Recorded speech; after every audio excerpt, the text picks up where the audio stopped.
अस्सलाम everyone, this is Hira from university page visa consultants. आज की वीडियो बहुत इंपॉर्टेंट होने वाली है उन स्टूडेंट्स के लिए जो इटली जाके पढ़ना तो चाहते हैं लेकिन इटली के वीज़ा के रिजेक्शन से बहुत ज़्यादा डरते हैं, या वो स्टूडेंट्स जिन्होंने इटालियन वीज़ा के लिए अप्लाई तो किया है लेकिन उनका वीज़ा रिजेक्ट हो जाता है। आज हम उन 7 रीजंस को डिटेल में डिस्कस करेंगे जिनको आपने बहुत ज़्यादा ख्याल रखना है, और उन रीजंस को अगर आप अवॉइड कर सके तो आपको कभी भी रिजेक्शन फेस नहीं करनी पड़ेगी। अगर आपने अभी तक हमारा चैनल सब्सक्राइब नहीं किया है तो उसे सब्सक्राइब कर लें और वीडियो को लाइक कर लें ताकि इस तरह की इंफॉर्मेटिव वीडियोस आप तक पहुंच सके और आप अपना स्टडी अब्रॉड का ड्रीम पूरा कर सकें।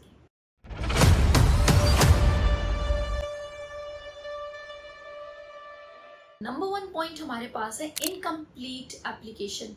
तो ये सबसे ज़्यादा इंपॉर्टेंट पॉइंट है कि आप लोग जब अपना वीज़ा फाइल करते हो, आपका एडमिशन हो गया है, आपने सब चीज़ें रेडी कर ली हैं, आप बिल्कुल रेडी हैं, आपने एप्लीकेशन फ़ी भी सबमिट कर लिया, आपने ट्यूशन फ़ी भी सबमिट कर ली है, अब बारी आपने एम्बेसी में अपने जो है ना अपीयर होना है, बट आपकी इनकम्प्लीट एप्लीकेशन है। किस तरह से? अब ये डिफरेंट चीज़ें हो सकती हैं। फॉर एग्जाम्पल, आपने फॉर्म फिल करना था, आपने फॉर्म सही से फिल नहीं किया, उसमें आपको कोई पॉइंट समझ नहीं आया, उस टाइम पे हम वो पॉइंट छोड़ देते हैं और बाद में आप उसे फिल करना भूल जाते हो। ये चीज़ें छोटी छोटी जो आपके लिए इंपॉर्टेंस नहीं रखती, ये वीज़ा रिजेक्शन का बाइस बनती है, एंड वीज़ा ऑफिसर इस चीज़ को बहुत ज़्यादा स्क्रूटनाइज करते हैं। तो इनकरेक्ट या incomplete application leads to the visa rejection, ये सबसे ज़्यादा होता है। देन ये तो हो गई फॉर्म की बात। देन आपको पता है जो शेंजन वीज़ा फॉर्म्स हैं वो अपडेट होते रहते हैं। अब हमें नहीं पता होता, हमें जिसने जो भेज दिया हम वही वाला फॉर्म फिल कर लेते हैं। तो जो अपडेटेड फॉर्म होता है आपको चाहिए कि आप वो वाला फिल करें उस टाइम पे। इसके अलावा इनकम्प्लीट एप्लीकेशन में आपके एजुकेशनल डॉक्यूमेंट्स भी होते हैं। आपके पास चीज़ें सारी होती हैं लेकिन आप इंटरव्यू वाले दिन कुछ ले जाना भूल जाएं अगर, तो ये भी आपकी नॉन सीरियस एटीट्यूड को शो करता है और वो आपका वीज़ा रिजेक्ट कर देते हैं। तो एक चीज़ आपके पास है बट आप नहीं दिखा सके। देन कुछ स्टूडेंट्स ऐसे होते हैं, उनका एक्सपीरियंस होता है या कोई ऐसी चीज़ें होती हैं बट वो अपनी सीवी में उसे मेंशन नहीं कर रहे होते। तो ये तमाम चीज़ें इनकम्प्लीट इन्फॉर्मेशन में आती कि आपने सही से चीज़ें गैदर ही नहीं की, आपने प्रेजेंट ही नहीं की। नंबर 2 पे हमारे पास है फेक डॉक्यूमेंट्स। जी हाँ, पाकिस्तान में बहुत ज़्यादा कल्चर है फेक डॉक्यूमेंट्स का। आप पाकिस्तान में रह रहे हो तो ये आपका काम चल जाएगा, लेकिन अगर आप बाहर मुल्क जा रहे हो, उनके लॉज एंड रेगुलेशन बहुत ज़्यादा सख्त होते हैं, तो ये चीज़ वहाँ नहीं चल पाती और आप लोगों को होती है बहुत ज़्यादा। अब मैं बारी बारी आप लोगों से डिस्कस करती हूँ कि ये कैसे उन्हें पता चलता है। सबसे पहले आ जाते हैं अटेस्टेशन पे, या आपके एजुकेशनल डॉक्यूमेंट्स जो होते हैं, आप उसकी अटेस्टेशन भी करते हो, सब चीज़ें करते हो, बट प्रॉब्लम कहाँ आती है? आपके डिग्रीज फेक होती हैं। बाहर मुल्क वाले इस चीज़ को क्रॉस वेरीफाई करते हैं, तो यहाँ आप पकड़े जाते हो, फिर आप कहते हो हमारा वीज़ा रिजेक्ट हो गया।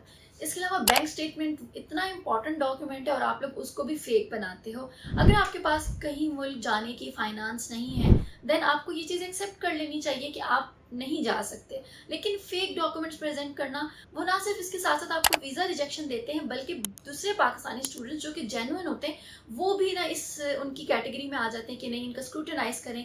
आपको पता है कितने पाकिस्तानी ऐसे बैंक्स हैं जिनकी स्टेटमेंट्स उन्होंने लेने से इनकार कर दिए क्योंकि एक स्पेसिफिक बैंक के जो है लगातार फेक डॉक्यूमेंट्स उनके पास आ रहे थे। तो ये बड़ा प्रॉब्लम बनता है बाकी पाकिस्तानी जेन्युइन स्टूडेंट्स के लिए। तो प्लीज़ फेक डॉक्यूमेंट्स, फॉर्जरिंग वाले डॉक्यूमेंट्स मत दिया करें। देन आ जाते हैं हम नंबर 3 पॉइंट पे, that is lack of funds.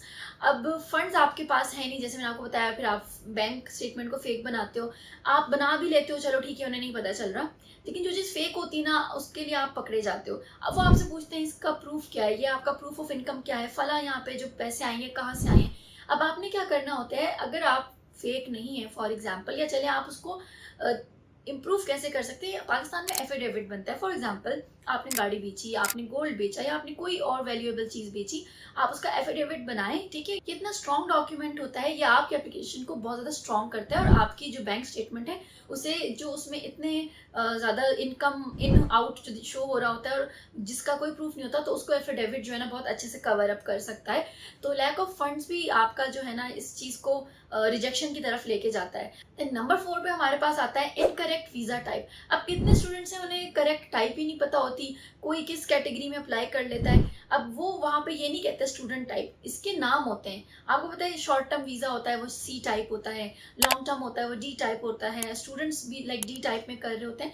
तो इस तरह के जितने भी आपके वीज़ाज होते हैं, you should know the correct category. Student के नाम से कोई भी वीज़ा नहीं होगा। तो आपकी जब कैटेगरी भी गलत होती है, इस बात पे भी आपका वीज़ा रिजेक्ट होता है। इसके अलावा 5th नंबर पे हमारे पास आता है पॉइंट अनसर्टेनिटी ऑफ रिटर्न। जब आपका वीज़ा इंटरव्यू होता है तो आपसे ये क्वेश्चन ज़रूर किया जाता है कि आपके फ्यूचर प्लान्स क्या हैं, और अगर आपने उसमें गलती से भी ये बात उनको हाईलाइट कर दी कि आप वहाँ पे सेटल होने के लिए जाना चाह रहे हैं और ये तो सिर्फ एक बहाना है, तो आपका इस बात पे भी रिजेक्शन बनती है। कभी भी स्टडी वीज़ा पे जाने वाले स्टूडेंट्स ये ना बोलें कि हम तो वापस नहीं आएंगे, कभी जेस्चर शो ना करें। ऑल्दो हर स्टूडेंट वहाँ सेटल होता है, ये बात उन्हें भी पता है, वो बाद में जॉब ले लेता है। आपने कभी भी ये बात नहीं करनी, बल्कि आप दिखाएं कि मेरे बहन भाई यहाँ पे रहते हैं, मेरे पेरेंट्स यहाँ पे रहते हैं, अपने घर के कागजात लगाएं प्रॉपर्टी के, ताकि जिससे उन्हें पता चले कि ओके ये तो इसकी इतनी सारी चीज़ें यहाँ हैं, तो वो वहाँ क्यों ही रहेगा। और वो आगे आपकी मर्जी है, आप चाहे वहाँ जाके सेटल हों या जो भी करें। तो ये आप जब अनसर्टिनिटी शो करते हैं ना कि आप वहाँ जाके वापस नहीं आएंगे या ये सब चीज़ें होंगी, तो इससे भी आपकी वीज़ा रिजेक्शन के चांसेस बढ़ जाते हैं। इसके अलावा अगर आप मैरिड हैं तो आप अपने हस्बैंड का बता सकते हैं, और अगर आप मेल हैं तो आप अपनी वाइफ का बता सकते हैं। तो ये भी एक बड़ा स्ट्रॉन्ग टाई शो करता है कि ठीक है जो है ना, आपका स्पाउस जो है वो पीछे है यहाँ पे, तो आपने तो वापस आना ही आना है। नंबर 6 पे हमारे पास आता है immigration violation and criminal charges.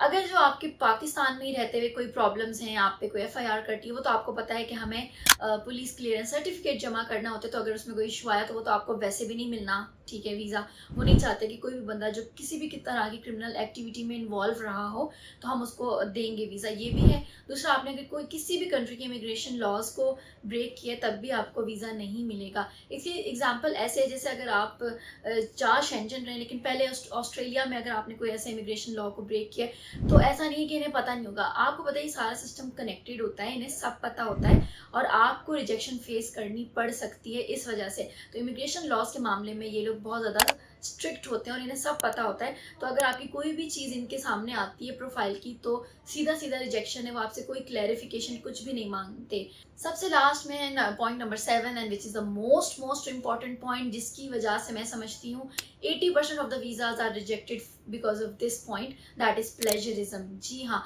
आप लोग क्या करते हैं, आपको लेटर ऑफ मोटिवेशन लिखना है, आपने लेटर ऑफ रिकमेंडेशन लिखवाना है, आप कॉपी पेस्ट कर रहे होते हो एक दूसरे की चीज़ें, ये बहुत ज़्यादा गलत है। चैट जीपीटी से आप कॉपी पेस्ट करते हो, आप गूगल से एज इट इज उठाते हो, आप सीनियर्स का लेके अपना छाप लेते हो, ये स्ट्रेट अवे रिजेक्शन है। प्लेजरिज्म पे जीरो टॉलरेंस है बाहर मुल्क। पाकिस्तान में भी मतलब प्लेजरिज्म तो अलाउ नहीं करते। अच्छा, अब ऐसा होता है प्लेजरिज्म कभी कि कुछ परसेंट वो वैसे ही आ रहा होता है, तो आपको भी ये बात पता होनी चाहिए कि 10 to 15% वैसे भी अलाउ होता है। लेकिन अगर आपने एक अच्छा लेटर ऑफ मोटिवेशन, अपना रिकमेंडेशन लेटर, आपने कवर लेटर अपना अगर खुद लिखा है, तो उस पर 10% भी नहीं आना चाहिए प्लेजरिज्म। तो ये बहुत इंपॉर्टेंट पॉइंट है, और अगर आप इसको अवॉइड करते हो तो आपकी application is all good to go. और प्लेजरिज्म पे उन्हें पता है कि ये वन ऑफ द एथिक्स होते हैं आपकी स्टडीज़ में, वैसे भी किसी काम में भी ये हो सकते हैं। तो वो ये कहेंगे कि एक स्टूडेंट है, ये इसमें ये इतना ज़्यादा मतलब नॉन सीरियस है, तो ये आगे चल के रिसर्च वर्क वगैरह कैसे कर सकता है। तो ये चीज़ें आपका जो है ना फ्यूचर परस्पेक्टिव बगैर बताए भी बता रही होती हैं। तो आपकी इन दी एंड में आपको समराइज इसी तरह से करूँगी, जो पॉइंट्स मैंने आपको बताए हैं इस पर ज़रूर वर्क करें। 2021 से लेके अभी 2025 तक जो मेन रिजेक्शन रीजंस हैं वो यही हैं। जब हम बच्चों का प्रोफाइल स्क्रूटनाइज करते हैं, इन 7 रीजंस में से ही कोई एक रीज़न निकल के सामने आता है। तो आई होप आपको आज की वीडियो अच्छी लगी होगी। अगर आप इस तरह की इन्फॉर्मेटिव वीडियोस देखते रहना चाहते हैं, सो स्टे ट्यून्ड। इंशाल्लाह मैं हाजिर होंगी एक न्यू इन्फॉर्मेटिव वीडियो के साथ। अगर आपको क्वेश्चंस हैं तो कमेंट सेक्शन में लिख के ज़रूर बताइए। थैंक यू, अल्लाह हाफिज़ एवरीवन।